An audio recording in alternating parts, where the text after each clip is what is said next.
आज हम आपको पढ़ाने जा रहे हैं इवोल्यूशन का थियरी, बायोलॉजिकल थियरी दिया होगा, देखिए उसमें बायोलॉजिकल थियरी ऐसा करके दिया है क्या?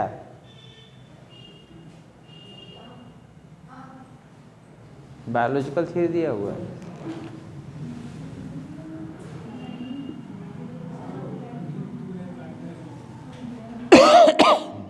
क्या दिया हुआ है?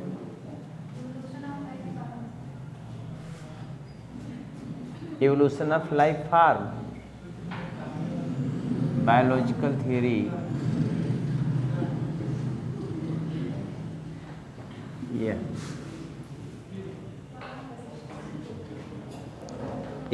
इसको बोलते हैं इवोल्यूशन ऑफ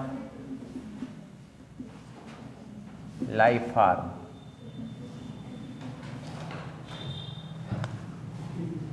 इसमें जो थियरी है उसका नाम है डार्विनिज्म।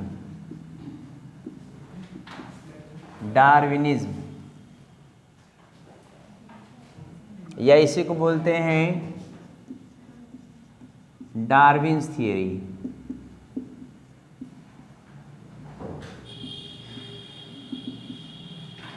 डार्विन्स थियरी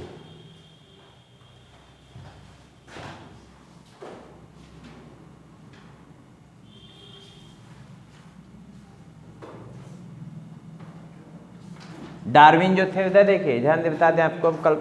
डार्विन क्या थे? डार्विन एक नेचुरलिस्ट थे, प्रकृतिविद थे। डार्विन क्या थे? प्रकृतिविद थे, नेचुरलिस्ट थे। HMS बीगल नामक जहाज पे वो काम कर रहे थे। वो जहाज मतलब उनको गालापैगोस आइसलैंड पे घूमने का, आइलैंड इसको बोलते हैं। गालापैगो आइलैंड के 21 या 22 द्वीप समूह का बना हुआ है। वो 21 द्वीप समूह, कहीं के 22 लिखा रहता है, तो द्वीप समूह का बना हुआ है। बड़ा इस पे नहीं जाना आपको, लेकिन किस जहाज पे काम करते थे ये आपको जानना है। HMS बीगल, समझ रहे हैं ना? तो जब गालापैगोस आइसलैंड पर घूमा, आइलैंड पे घूमा, तो उनको एक चिड़िया दिखाई दी जिसका नाम उन्होंने फिंचे बर्ड थी वो। लेकिन फिंचे उसी चिड़िया पे ज़्यादा ध्यान दिए। तो जिस जगह पे वो जो है अलग अलग द्वीप समूह पे वो गई थी, अलग अलग प्रकार का मॉडिफिकेशन हो गया था, चेंजिंग, बदलाव हो गया था। जैसे तू यहाँ जौनपुर में, तो जौनपुर का क्वालिटी रहेगी, तभी तो हम अमेरिका भेज दिया तो अमेरिका वाली क्वालिटी कुछ आ जाएगी, इटली भेज दिया इटली वाली क्वालिटी कुछ आ जाएगी। आएगी ना? बोलिए ना, आएगा ना? अब बांग्लादेश भेज देवो तो आपको क्या मिलेगा? वहाँ पे भी कुछ आपका चेंजिंग आ जाएगा, बदलाव आएगा, होगा कि नहीं? तो बदलाव डिफरेंट इन्वायरमेंटल, इधर देखो इसने बताया डिफरेंट जियोग्राफिकल कंडीशन में जाने के बाद डिफरेंट प्रकार का मॉडिफिकेशन आता है और नई नई जातियाँ उत्पन्न हो जाती हैं। क्या जाती उत्पन्न? नई नई जातियाँ। वो NCERT में बाद में आपको दिखाया भी है, हम दिखाएंगे भी आपको। उसके बीक में मॉडिफिकेशन था।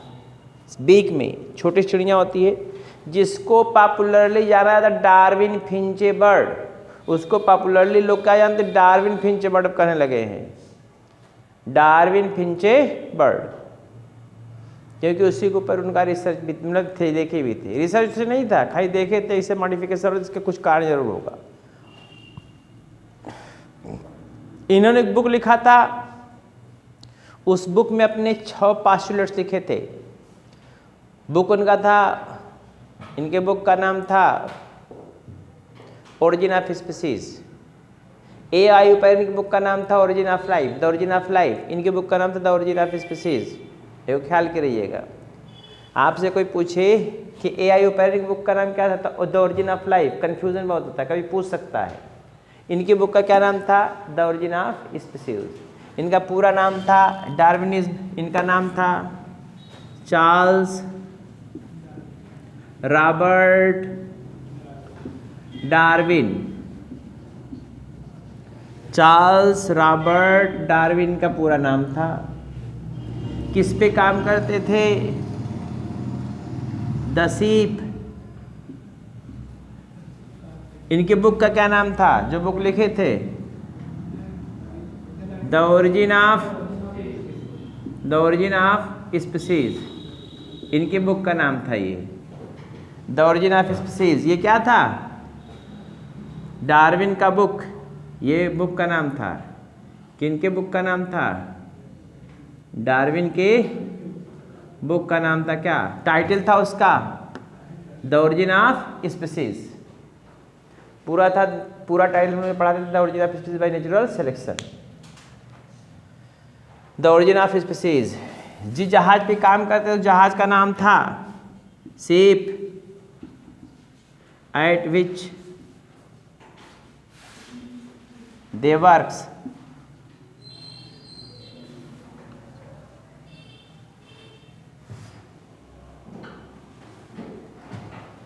उसका नाम था HMS बिगिल, BEAGLE, याद रखिएगा HMS बिगिल।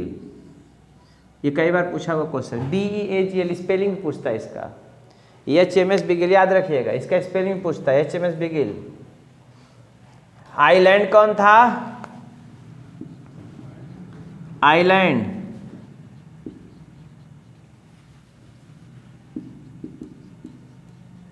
आइलैंड का क्या नाम था? गालापैगो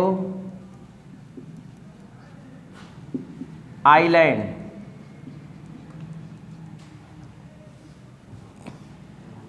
आइलैंड। और जिस चिड़िया पे काम किया, बर्ड्स जिस पे इन्होंने काम किया था उसका नाम था डार्विन फिंचे। फिंचे बर्ड था वो, लेकिन डार्विन उसका नाम फिंचे बर्ड था। डार्विन मर के इसलिए फिंचे, डार्विन फिंचे बर्ड हो गया। तो 3 पॉइंट कहीं आप समझ गए। बुक का नाम क्या था? The origin of species. Ship जिस पे काम करते थे HMS बिगिल। आइलैंड कौन था? Galapagos island. चिड़िया कौन देखे थे? Darwin finches bird. Same conclusion was given by, question पूछता है जिस निष्कर्ष पे ये पहुंचने लिख देते तब उसके बाद बताते हैं आपको। डार्विन्स थ्योरी, सेम कंक्लूजन जितना ही same conclusion was given bye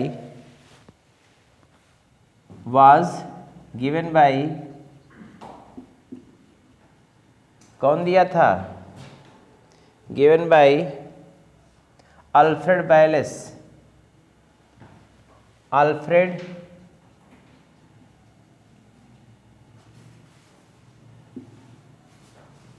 wireless.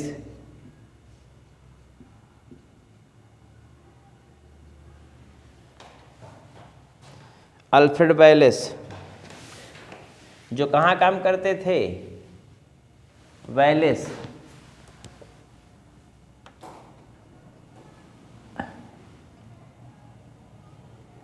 Alfred Wallace जो कहाँ काम करते थे? हु वर्क्स इन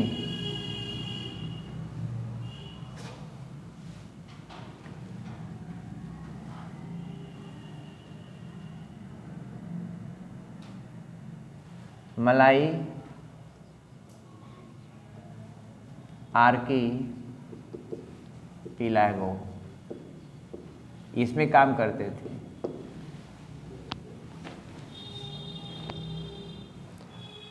ये अल्फ्रेड वालेस भी सेम निष्कर्ष पे पहुंचे थे, क्वेश्चन पूछा हुआ है ये। और जिस पे वो काम करते थे अल्फ्रेड वालेस, उसका नाम था मलाई आर्कीपिलागो।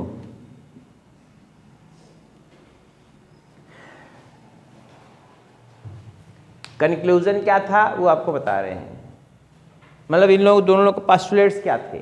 डार्विन पोस्टुलेट मैं एक बार बता चुका हूँ आपको, लेकिन फिर भी आज बता दे रहा हूँ। फिर सुन लीजिए, डार्विन एक नेचुरलिस्ट थे। इधर देखिए ना आप, डार्विन एक नेचुरलिस्ट थे। इनका पूरा नाम था चार्ल्स रॉबर्ट डार्विन। इनके बुक का नाम था द ओरिजिन ऑफ स्पीसीज। ठीक है। जिस जहाज पे काम करते HMS बिगिल, जिस चिड़िया पे, जिस आइसलैंड पे उन्होंने काम किया, घूमे थे, टहले थे, उनका नाम था गालापैगो आइसलैंड। ये 21 या 22 का समूह है, 21 या 22 का, जो 2 जगह पर तो लिखा रहता है। बाई आइलैंड ग्रुप था, आइलैंड का ग्रुप। ग्रुप था। अब ऐसा ही कंक्लूजन किसको, कौन दिया था? अल्फ्रेड वेलेस, जो कहाँ काम कर, मलाई आर के पिलागो, मौत काम। ये सब आपको याद होनी चाहिए। अब इनकी पास्ट डार्विन्स थियरी क्या है, पास्टुलेट डार्विन की क्या है, वो मैं आपको दिखा दे रहा हूँ। डार्विन्स पास्टुलेट्स, डार्विन क्या पास्टुलेट्स हैं।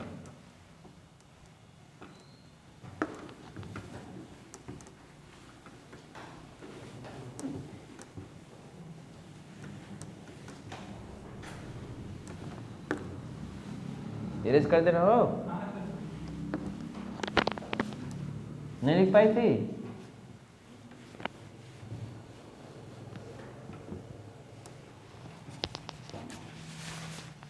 तो देखिए, डार्विन्स पास्टुलेट्स, डार्विन्स पास्टुलेट्स या डार्विन्स थ्योरी क्या थी? डार्विन्स थ्योरी,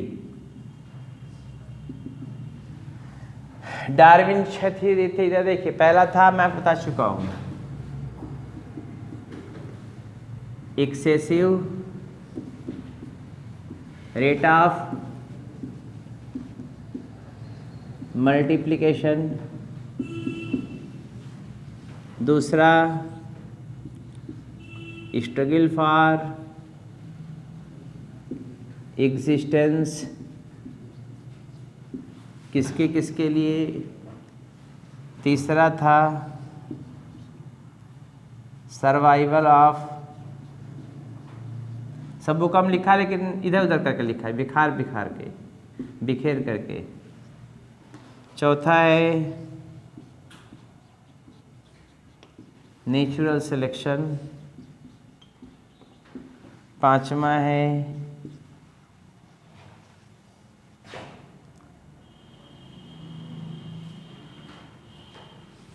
वेरिएशन, छठा है origin of new, origin of new species, origin of new species. हो गया। पहली बात, excessive rate of multiplication. Excessive rate of multiplication का मतलब होता है संतान उत्पन्न करने की प्रचुर क्षमता है। मतलब every individual have tendency to produce large number of offsprings. एक एस्कैरिस होता है अपने जीवन काल में 3.5 करोड़ में देता है, 3.5 करोड़ अंडे अपने जीवन काल में, जो 3-3.5 साल का लाइफ स्पान उसका होता है। एक सालमान फिश एक ब्रीडिंग काल में 1.5 करोड़ अंडे देती है। सालमान फिश मछली, ये सब याद करने की उतने लिए जानना है आपको। स्ट्रगल फॉर एग्जिस्टेंस, स्ट्रगल 3 प्रकार का होगा। जो आप पैदा होते हैं उनको जीवन के लिए संघर्ष करना पड़ता है, जीवन के लिए उनको संघर्ष करना पड़ता है। वो संघर्ष होता है 3 प्रकार का होता है। कौन कौन? इंट्रा स्पेसिफिक, इंट्रा स्पेसिफिक मतलब एक जातियों के बीच में, अपने ही जातियों के बीच में। दूसरा है इंटर स्पेसिफिक, विभिन्न जातियों के बीच में। और चौथा है इन्वायरमेंटल स्ट्रगल, ये सबसे तगड़ा होता है। इन्वायरमेंटल 3 प्रकार का स्ट्रगल होता है। अगर सेम स्पीसीज के बीच में हो रहा है, किसके बीच में हो रहा है? अरे प्रतिस्पर्धा, भोजन के लिए, शेल्टर के लिए, रिप्रोडक्शन के लिए। आज पेपर में पढ़ते हैं भाई ने भाई की हत्या जमीन के लिए, देखते नहीं है? भाई ने भाई की जमीन के लिए की हत्या, बेटे ने फावड़े से अपनी माता पिता की हत्या, फावड़े से, हाँ फरसा से मार डाला, खाई जमीन न दे रही है। तो क्या है? शेल्टर के लिए, भोजन के लिए। 2 कुत्तों के बीच में एक रोटी का टुकड़ा फेंकेंगे, दोनों लड़ेंगे जरूर, लेकिन आवारा कुत्ते हैं वो। बोलिए, लड़ेंगे ना? 2 कुत्ते हैं तो आपस में लड़ जाएंगे। हाँ, आधा फेंकेंगे तब तो बराबर दे दी, तब का कंपटीशन होगा, स्ट्रगल तब क्यों होगा? तो यहाँ पर और तीसरा क्या है? एक तो हो गया फूड के लिए। बोलिए ना, आप काहे के लिए डॉक्टर यहाँ बनना चाहते हैं? इसीलिए कि हमारा बढ़िया मकान हो, खूब शेल्टर हो गया, खूब मुद्रा आए। बोलिए ना, तो खूब मुद्रा आने का मतलब क्या? खूब बढ़िया बढ़िया खाएंगे पिएंगे मस्ती करेंगे। 2 बातें हो गई, फूड और तीसरा सुंदर सी बीबी मिले, और क्या? और जब घुरऊ कतवारू की तरह रहो तो वही औरती हो तो ऐसे मिलेगी, घूर फेंकने वाली, गोबर पाथने वाली, यही से मिलेंगी ना। और डॉक्टर बन जाओगे तो डॉक्टराइन। बोलो यार, बोलते हो ना हाँ या ना? हाँ, ऐसे बोला करो। तो क्यों होगा ऐसा? तो वही मैं बता रहा हूँ, 3 भी इंट्रा स्पेसिफिक स्ट्रगल 3 के लिए होता है। किसके लिए? फूड के लिए, शेल्टर के लिए, रिप्रोडक्शन के लिए। यहाँ पे किसके लिए होगा? फूड, शेल्टर और रिप्रोडक्शन के लिए। सबसे ज़्यादा कुत्ते सड़ के मरते हैं कब? जब उनका ब्रीडिंग सीजन रहता है। इन्वायरमेंट इधर इंटर स्पेसिफिक डिफरेंट जातियों में, डिफरेंट स्पीसीज, डिफरेंट स्पीसीज का हो। हाँ, कुत्ते झगड़ेंगे, मारपीट करेंगे भोजन के लिए, ठीक। अब जैसे इधर देखियो, एक चिड़िया ने घोंसला बना दिया, वहाँ पे दूसरा चिड़िया जाकर बैठने का, चिड़िया उसको बैठने देगा? भगाएगा ना मारपीट के। मारपीट कंटेस्ट चलेगा, बात समझे हो। तीसरा कौन है? रिप्रोडक्शन, प्रजनन के लिए। एक मेल देखेंगे, एक फीमेल होगी तो कई मेल रहेंगे साथ में, तो आपस में स्ट्रगल होगा ही, मारपीट होगा ही। बोलते हो यार?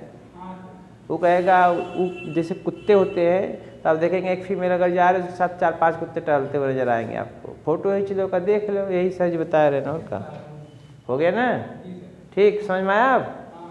ये जो है इंटर स्पेसिफिक स्ट्रगल जो होते हैं फूड शेल्टर के लिए होता है, रिप्रोडक्शन के लिए नहीं होगा, क्योंकि इंटर स्पेसिफिक है, विभिन्न जातियों के बीच में हो रहा है। जैसे आपने जूठा फेंक दिया, दाल चावल सब्जी रोटी भेज दिया, इधर देखिए तो वहाँ पे 3 बिरादरी पहुँचेंगी। कौन कौन? 3 बिरादरी पहुँचेंगी।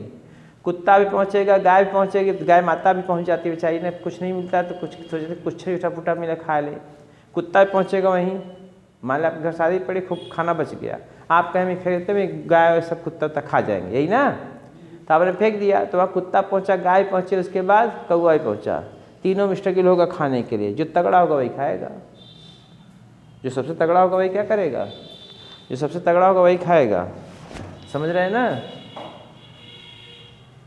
जो सबसे तगड़ा होगा वही खाएगा ज़्यादा, और सबसे कम तगड़ा होगा बेचारा खाएगा कि नहीं खाएगा कोई गारंटी नहीं। और 2-3 गाय भी आ गई उसी में, 2-3-4 कुत्ते भी आ गए, कई मिला झपट, तो वही मारपीट झगड़ा हो गई। लेकिन रिप्रोडक्शन के लिए होगा, वो या तो रहने के लिए हो सकता है या तो फूड के लिए। इन्वायरमेंटल स्ट्रगल, भूकंप आने से इतने लोगों की मौत, बाढ़ आने से इतने लोगों की मौत, सूखा पड़ने के कारण जो है भोजन नहीं मिलने के कारण जो है इनकी मौत, तो ये सब इन्वायरमेंटल स्ट्रगल है। अरे बोलते ना यार, जाड़ा में बुढ़ऊ पार नहीं सुनते, ठंडी में बुढ़े पार, तो ये सब इन्वायरमेंटल स्ट्रगल है। बोलिए, देखो इधर तीसरा सर्वाइवल ऑफ फिटेस्ट, जो फिट है वही हिट है। यहाँ पे डार्विन रिप्रोडक्टिव फिटनेस को माना था फिट होना। जो ज़्यादा फिट होगा वो ज़्यादा बच्चे पैदा करेगा, जो कम फिट होगा कम बच्चे पैदा करेगा। जो ज़्यादा फिट होगा ज़्यादा बच्चे पैदा करेगा, जो कम फिट होगा कम बच्चे पैदा। ह्यूमन को छोड़कर बात बता रहे हैं हम, ह्यूमन में उल्टा हो रहा है। जो बहुत ज़्यादा पढ़ा लिखा समझदार व्यक्ति 2 बच्चे पैदा कर रहा है, और जो घुरऊ कोतवाल हुआ 8 पैदा कर रहे हैं, तो क्या कर बोलो कहाँ सर? हाँ, चले जाओ अभी मुसहर बस्ती में चले जाओ, जहाँ मुसहरौटी होता है, वहाँ देखो, इधर देखो, यहाँ शुरू 1 2 3 4 5 6 7 8 9 10, हाँ गिनती भूल जाएंगे। अब भाई तो दिमाग काम किया सही। तो वो क्या है सर, इधर देखिए यहां पर मैंने क्या बताया, स्ट्रगल के दौरान जो फिट है वही हिट है। तो इन्होंने रिप्रोडक्टिव फिटनेस को सर्वाइवल फिटेस्ट माना। रिप्रोडक्टिव फिटनेस, रिप्रोडक्टिव फिटनेस को reproductive fitness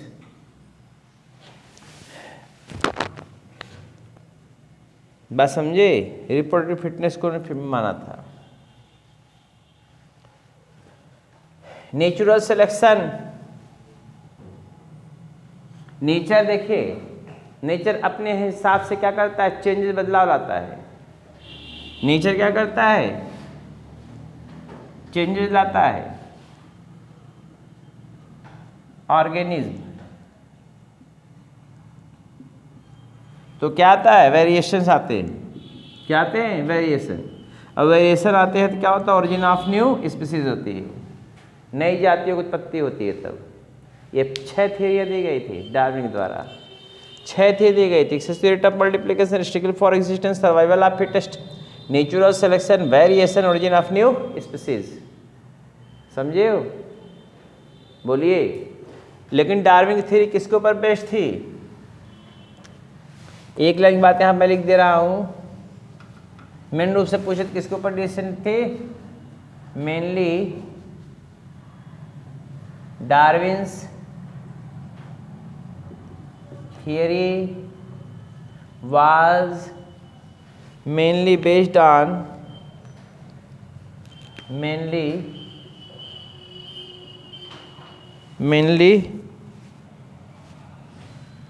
based on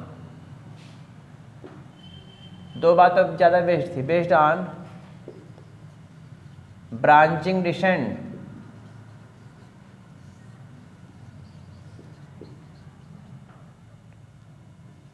and natural selection.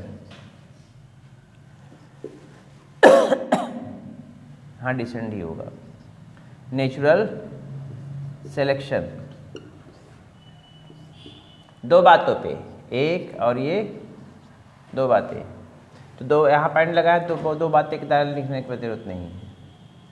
Branching descent, geographical distribution, natural selection, प्राकृतिक चयन, ये दो के ऊपर डिपेंड था मेनली।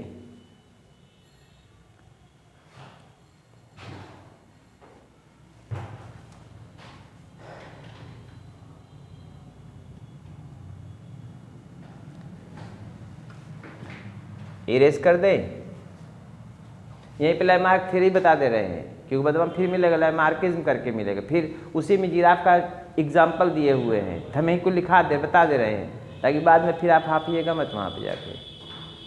समझ रहे हैं ना।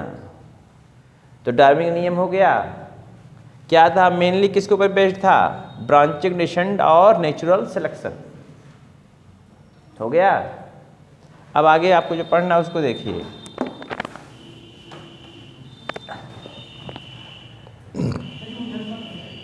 एकदम उधर न मिटा देंगे, आप कह देंगे तो।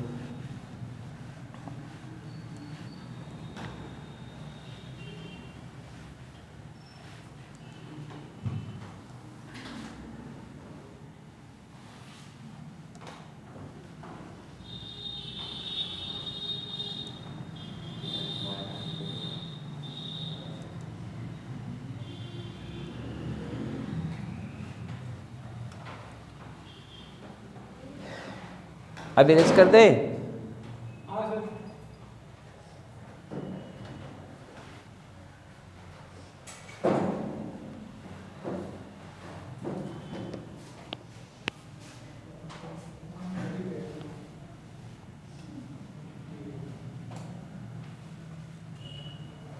अब इसके बाद जो पढ़ना है आपको, यहीं पे आप पढ़ ले लैमार्किज्म।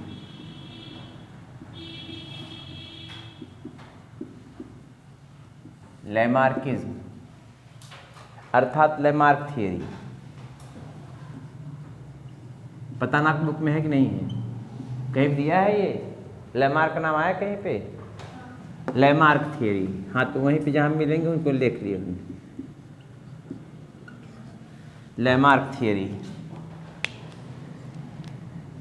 इसी को बोलते हैं लैमार्क थियरी या लैमार्क थियरी। इनके बुक का नाम क्या था? फिलॉसफिक जूलॉजिक। बुक का नाम नहीं पढ़ना, याद करना है आपको। बुक दिया भी नहीं होगा, हम याद रटाएंगे आपको। Lamarck theory, biology term was given by कौन? याद कर लीजिए इसको। बायोलॉजी टर्म पहली बात was given bye gene Baptiste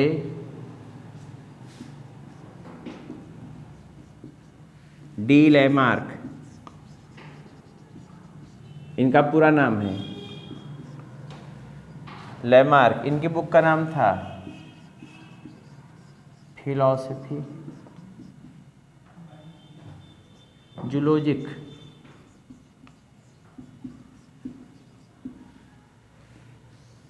ये बुक का नाम था इनके, फिलॉसफी जूलॉजिक। थियरी इन्होंने क्या दिया था?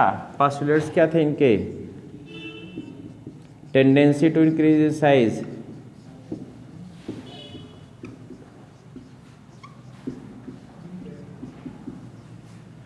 पहली बात tendency to increase in size. दूसरी बात थी डायरेक्ट इफेक्ट ऑफ इन्वायरमेंट। तीसरी बात थी use and disuse of organ. चौथी बात थी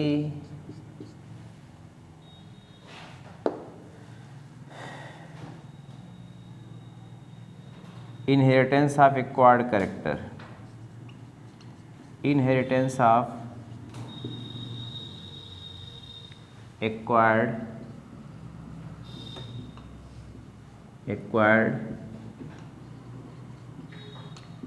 characters, inheritance of acquired characters, acquired character का इनहेरिटेंस।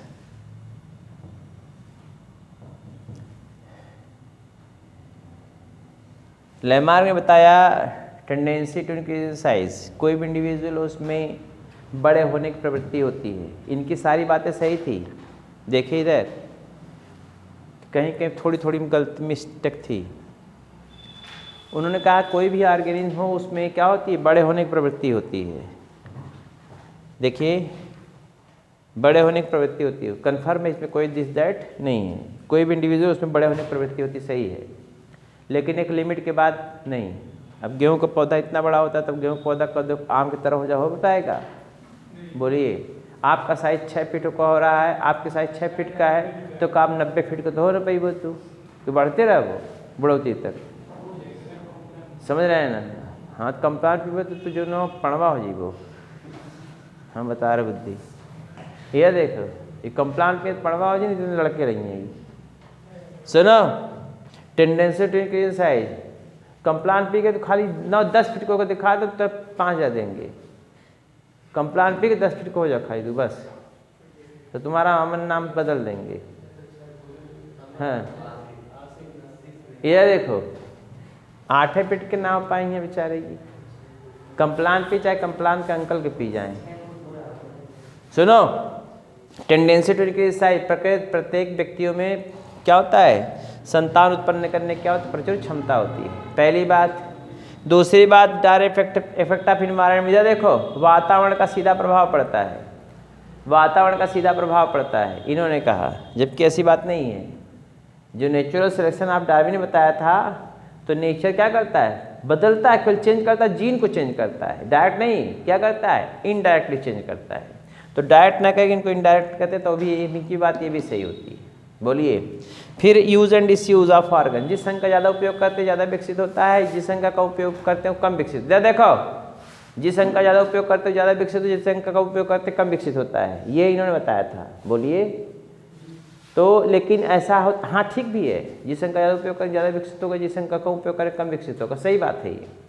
लेकिन कहीं कहीं पर ऐसा होता है कि ज़्यादा यूज़ करने पे और गड़बड़ा जाता है। जैसे एक पढ़ने वाला व्यक्ति ज़्यादा पढ़ते पढ़ते पढ़ते उसको चश्मा लग जाएगा बेचारे के, बोलिए, को बढ़ना चाहिए लेकिन बढ़ता नहीं है। तो काफ़ी हद तक ये बातें सही हैं, लेकिन पूर्ण रूप में सही नहीं है। फिर उन्होंने कहा इनहेरिटेंस ऑफ एक्वायर्ड कैरेक्टर, उपार्जित लक्षणों की वंशागति, मतलब जो कैरेक्टर एक्वायर्ड किए जाते हैं अपने लाइफ टाइम में, जो कैरेक्टर अपने लाइफ टाइम में एक्वायर्ड किए जाते हैं वो पीढ़ी दर पीढ़ी चलने लगते हैं।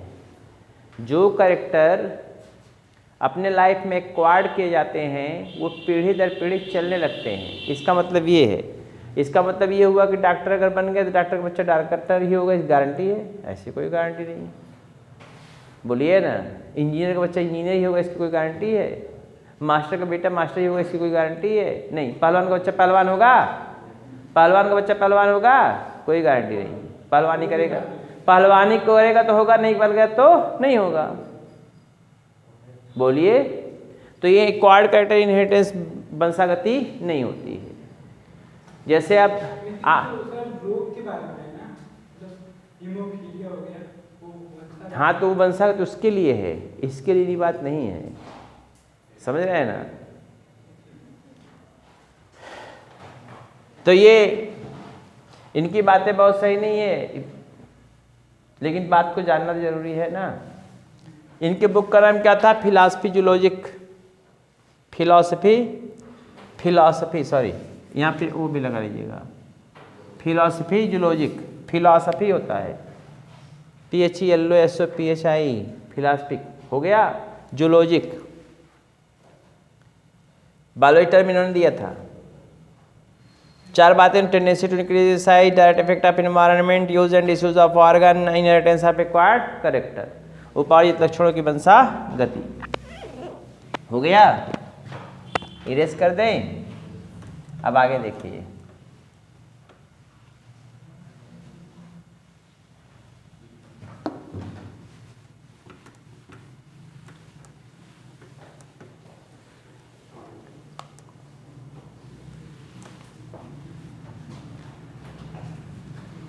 जो एग्जाम्पल दिया था इधर देखिए, डार्विन ने भी एग्जाम्पल दिया था और कौन लैमार्क ने भी दिया था।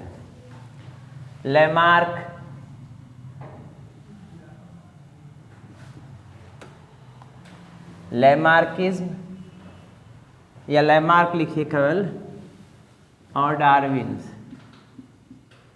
दोनों लोग जिराफ की बातें बताई थी। डार्विन किसका एग्जाम्पल दिया था? देखो, लैमार्क जो है, लैमार्क ने भी डार्विन का दिया था, लैमार्क ने भी जिराफ का एग्जाम्पल दिया था, जिराफे, और डार्विन की भी जिराफे थी,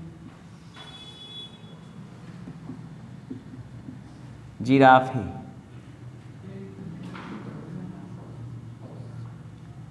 ये डार्विन की थियरी है, उसमें जिराफ, ये भी जिराफ। देखिए, दोनों लोगों ने अपना अपना मत प्रस्तुत किया।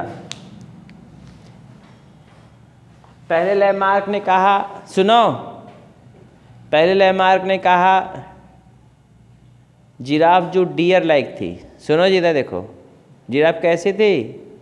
Dear like. उनके पास छोटी गर्दन थी, छोटा फोरलिम था। मुंह से का मतलब है, मुंह का हाथी तरह हो जाएगा, यह देखो गधा टाइप में। लैमार्क ने कहा ancestor of giraffe, ancestor of giraffe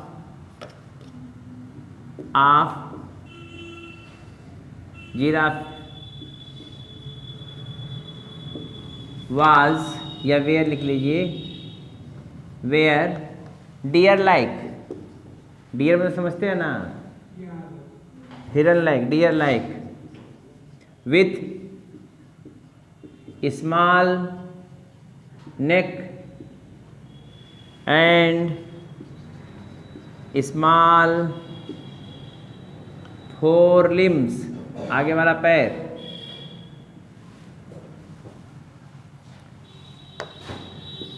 they stretch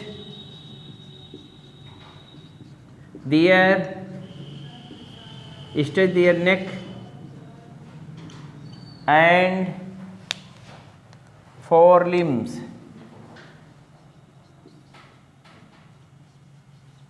to find the leaf of taller plants.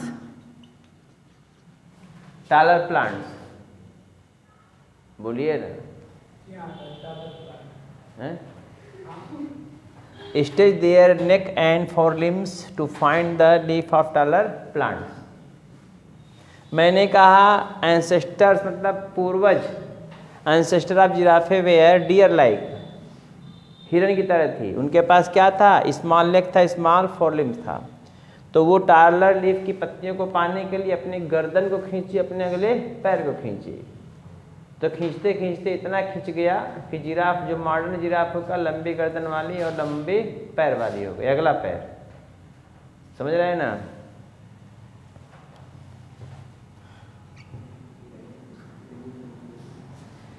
By use of neck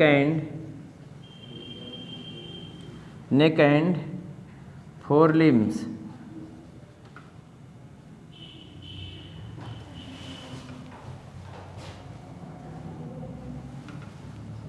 by stretching लिख देते हैं। by stretching of neck and forelimbs the modern giraffe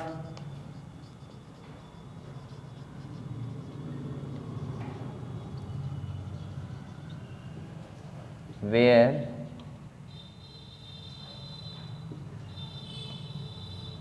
long-necked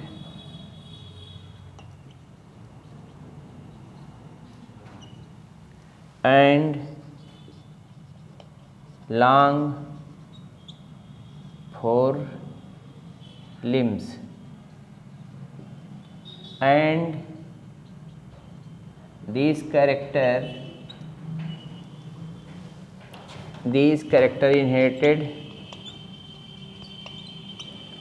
inherited from one generation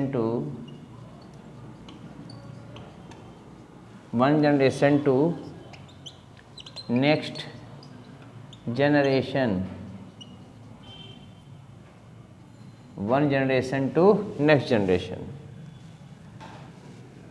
बोलिए ना। Darwin ने क्या कहा? Darwin ने कहा दो प्रकार की जिराफ थी, एक छोटी गर्दन वाली थी, एक बड़ी गर्दन वाली। Survival of struggle for existence में जो बड़ी गर्दन वाली थी वो क्या की? सर्वाइव की, और छोटी गर्दन वाली इलिमिनेट हो गई। इन्होंने कहा पहले छोटी गर्दन, इधर देखो सुनो पहले बातों को। इनके अनुसार, लैमार्क के अनुसार छोटी गर्दन वाली जिराफ थी, छोटा लिम्ब था उनका अगला पैर, फोर लिम्ब मतलब आगे वाला पैर छोटा था, गर्दन छोटी थी, डियर की तरह थी, हिरन की तरह इतनी बड़ी बड़ी, बकरियां जैसे होती वैसे। बाद में वो अपने को पत्तियां पाने के लिए टाल प्लांट का वो उचकते उचकते इतना अपना नेक और अपना फोर लिम्स इतना स्ट्रेच की, तानी कि तन गया, और तनते तनते इतना तानी तने गया। क्या तन गया? नेक और फोर लिम्स। तो बहुत लंबी गर्दन हो गई और लंबा फोर लिम्स हो गया। बोलिए, बात तो यहाँ पे ठीक है? चलो ठीक, कोई बात नहीं। डार्विन ने कहा ये बात सही नहीं है। उन्होंने क्या कहा? दो प्रकार की जिराफ थी, जिराफे इनके अनुसार जिराफेज वेयर क्या टाइप? टू टाइप्स, दो प्रकार की। पहली थी long neck and long four limb.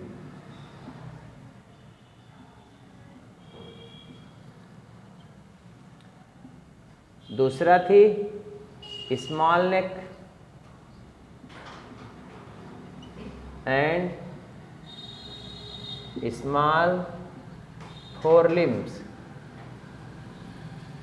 Small neck and small four limbs, बोलिए थी ना। इन्होंने बताया ड्यूरिंग स्ट्रगल, जीवन के संघर्ष में, स्ट्रगल फॉर एग्जिस्टेंस, जीवन के लिए संघर्ष में कौन सरवाइव की? Only long necked and long fore limbed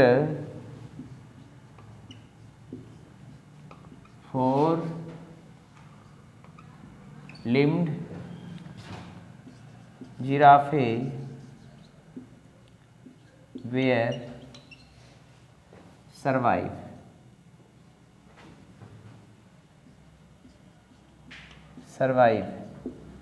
while, जबकि while जिराफे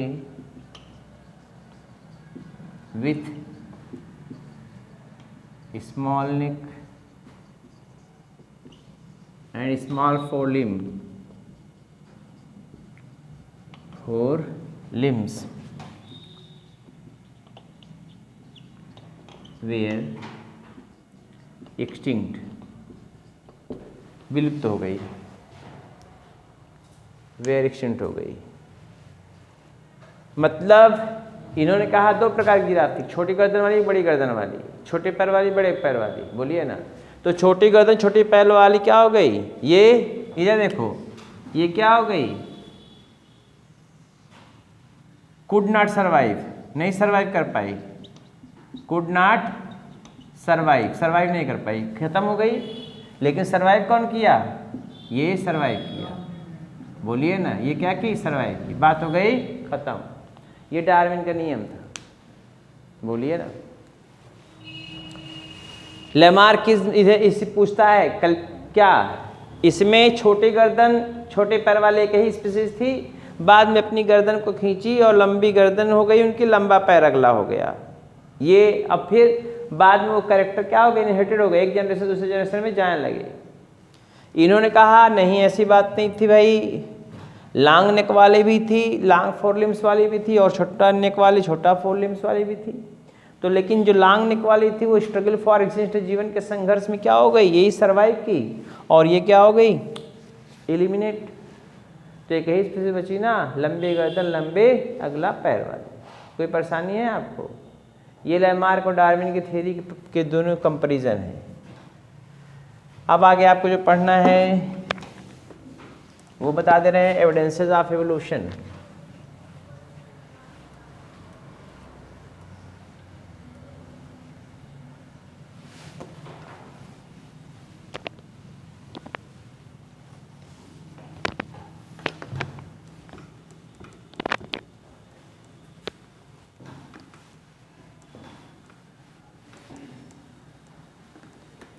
एविडेंसेस ऑफ इवोल्यूशन आपको देखना है।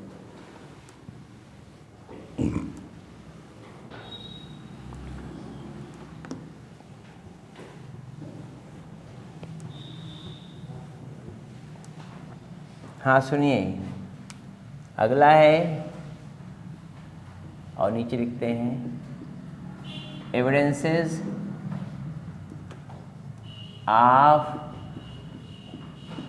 इवोल्यूशन। इसका शुद्ध मतलब होता है जैव विकास के प्रमाण। जैव विकास के प्रमाण, एविडेंसेस ऑफ इवोल्यूशन मतलब होता है जैव विकास के क्या प्रमाण हैं। कैसे आप सिद्ध कर सकते हैं कि जैव विकास हुआ? कैसे आप ये सिद्ध कर सकते हैं कि जैव विकास हुआ ही? तो इसके विषय में प्रमाण देना है।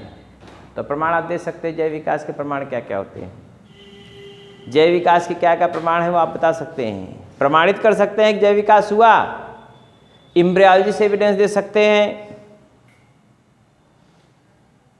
मॉर्फोलॉजी से दे सकते हैं, होमोलॉजी एनालॉजी जिसको डाइवर्जेंट और कन्वर्जेंट एवोल्यूशन से, बायोकेमिस्ट्री से एविडेंस दे सकते हैं, सीरम से एविडेंस दे सकते हैं, पैलियोंटोलॉजी से एविडेंस दे सकते हैं। बोलिए ना, ढेर सारे एविडेंसेस हैं जो आप दे सकते हैं।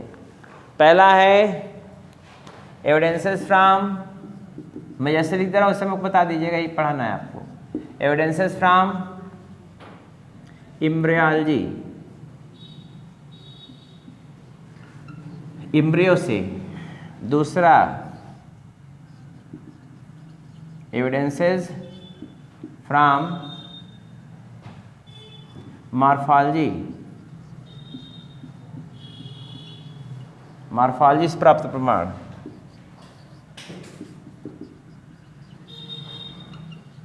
Evidences from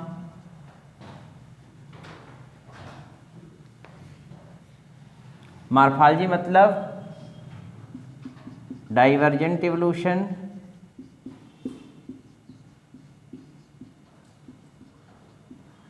and convergent evolution, ऐसे कर सकते हो आप। डाइवर्जेंट इवोल्यूशन और कन्वर्जेंट इवोल्यूशन, इसको बोलते हैं एनालॉगी, इसको बोलते हैं होमोलॉगी। जान लीजिए सब बातें यहीं पे। पहला हो गया। दूसरा है, तीसरा evidences from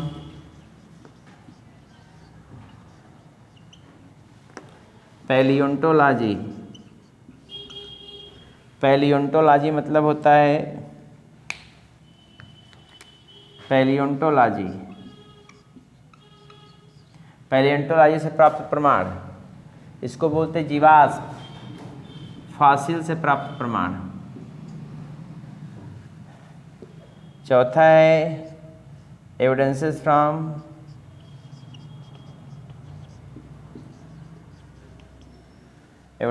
from biochemistry,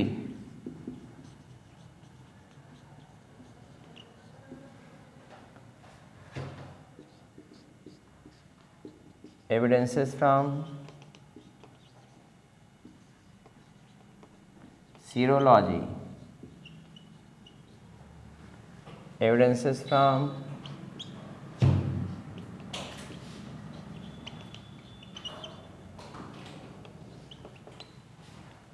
mimicry, camouflage कहते हैं, या मिमिक्री एंड कलरेशन